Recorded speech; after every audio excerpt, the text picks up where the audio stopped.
സേതുലക്ഷ്മി, തീർച്ചയായും ഈ പറഞ്ഞതുപോലെ കഴിഞ്ഞ ദിവസം ആരോഗ്യമന്ത്രിയും ചൂണ്ടിക്കാട്ടിയത് അതാണ്.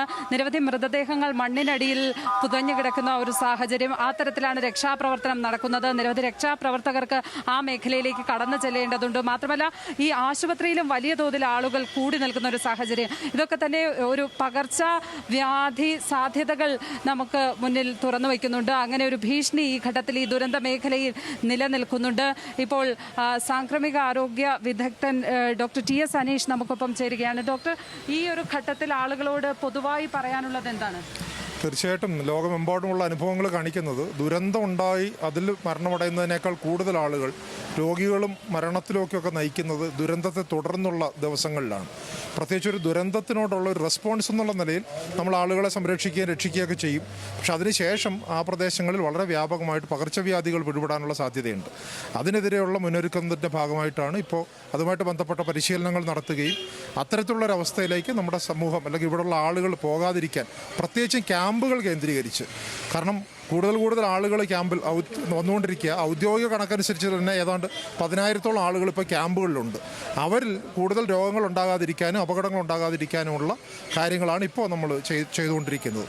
പ്രത്യേകിച്ച് ഏതൊക്കെ ഇപ്പോൾ എലിപ്പനി അടക്കമുള്ള രോഗങ്ങളുടെ ഒരു സാധ്യത പറയുന്നുണ്ടായി.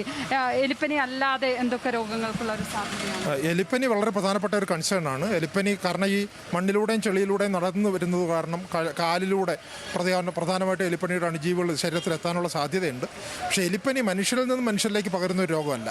അപ്പോൾ അതുകൊണ്ട് തന്നെ ചേറുവെള്ളമായിട്ട് സമ്പർക്കത്തിൽ വരുന്നവർക്ക് മാത്രമേ ആ പ്രശ്നം ഉണ്ടാവുകയുള്ളൂ. പക്ഷേ എല്ലാവരും തന്നെ ഇപ്പോൾ ചേറുവെള്ളമായിട്ട് സമ്പർക്കത്തിലുള്ളവരാണ്, പ്രത്യേകിച്ചും റെസ്ക്യൂ പ്രവർത്തനത്തിൽ ഏർപ്പെടുന്നവരും പൊതുജനങ്ങളും എല്ലാവരും. ഇപ്പോൾ ഡോക്സിസൈക്ലിൻ കഴിക്കുക എന്നുള്ളതല്ലാതെ മറ്റു മാർഗ്ഗമൊന്നും ഇപ്പോൾ തന്നെ നമ്മുടെ മുന്നിലില്ല. പക്ഷേ നേരത്തെ നമ്മൾ പറഞ്ഞുകൊണ്ടിരുന്നത് ആഴ്ചയിൽ ഒരു ദിവസം എന്നുള്ള നിലയിൽ മുതിർന്ന ആളാണെങ്കിൽ 2 ഡോക്സിസൈക്ലിൻ ഗുളിക ഏതാണ്ട് 200 മില്ലിഗ്രാം കഴിക്കാനാണ് പറഞ്ഞിരുന്നത്. പക്ഷേ ഇപ്പോഴത്തെ ഒരു സാഹചര്യത്തിൽ അപകട സാധ്യത കൂടുതലുണ്ട് എന്നുള്ളതുകൊണ്ട് ദിവസവും ഡോക്സിസൈക്ലിൻ കഴിക്കാനാണ് നിർദ്ദേശം. പക്ഷേ ഡോക്സിസൈക്ലിനെ പോലെ തന്നെ കൂടുതൽ ആളുകൾ വരുന്നു എന്നുള്ളതുകൊണ്ട് തന്നെ കുട്ടികളിൽ ഈ മീസിൽസ് പോലെ 5-ാം പനി പോലെയുള്ള വാക്സിൻ പ്രിവെൻറ്റബിൾ ഡിസീസ് വരാനുള്ള സാധ്യതയുണ്ട്. അപ്പോൾ വാക്സിൻ കവറേജ് നമ്മൾ കൂട്ടേണ്ടതായിട്ടുണ്ട്. H1N1 സംസ്ഥാനത്ത് ആകമാനം വ്യാപിച്ചിട്ടുണ്ട്. അപ്പോൾ അതുകൊണ്ട് തന്നെ ആളുകൾ കൂടുന്നതുമായിട്ട് ബന്ധപ്പെട്ട H1N1 ക്യാമ്പുകളിൽ പൊട്ടപ്പുറപ്പെടാനുള്ള സാധ്യതയുണ്ട്. ജലജന്യ രോഗങ്ങൾ ഒരു പ്രധാനപ്പെട്ട കൺസേണാണ്. നമുക്കറിയാമല്ലോ, ഹെപ്പറ്റൈറ്റിസ് ഒക്കെ പ്രത്യേകിച്ച് നാട്ടിലുള്ള സാഹചര്യത്തിൽ ഈ പ്രദേശവും ഹെപ്പറ്റൈറ്റിസ് ബാധ ഉണ്ടായിരുന്നതായിട്ടാണ് കണക്കാക്കുന്നത്. അപ്പോൾ അതുകൊണ്ട് തന്നെ വെള്ളത്തിൻ്റെ ശുചിത്വം വളരെ പ്രധാനപ്പെട്ട കാര്യമാണ്. അതുകൊണ്ട് തന്നെ വെള്ളം ക്ലോറിനേറ്റ് ചെയ്ത വെള്ളം മാത്രമേ ഉപയോഗിക്കാവൂ എന്നുള്ള കാര്യവും, കുടിക്കാനായിട്ട് തിളപ്പിച്ചാറിയ വെള്ളം ലഭ്യമാക്കാനുള്ള, അതുപോലെ കൊതുകുജന്യ രോഗങ്ങൾ. അപ്പോൾ അത്തരത്തിലുള്ള രോഗങ്ങളെ പ്രിവെൻറ്റ് ചെയ്യുകയും ഈ ഒരു നമുക്കറിയാമല്ലോ ഇത്രയും വലിയൊരു അപകടം ഉണ്ടായതിന് ഒരു കൂടുതൽ അപകടം ഈ മേഖലയിൽ ഉണ്ടാകാതിരിക്കാൻ, കൂടുതൽ മരണങ്ങളിലേക്കും അവശതകളിലേക്കും ജനം പോകാതിരിക്കാനുള്ള സംവിധാനങ്ങൾ ഒരുക്കുകയാണ് ഇപ്പോൾ ചെയ്തുകൊണ്ടിരിക്കുന്നത്. ഈ മൃതദേഹങ്ങൾ വരുമ്പോൾ അതിനടുത്തേക്ക് പോകരുത്, ഈ ഭാഗത്ത് പ്രത്യേകിച്ച് നിൽക്കുമ്പോൾ ഉറപ്പായും മാസ്കുകൾ ധരിക്കണം എന്ന് പറയുകയുണ്ടായി.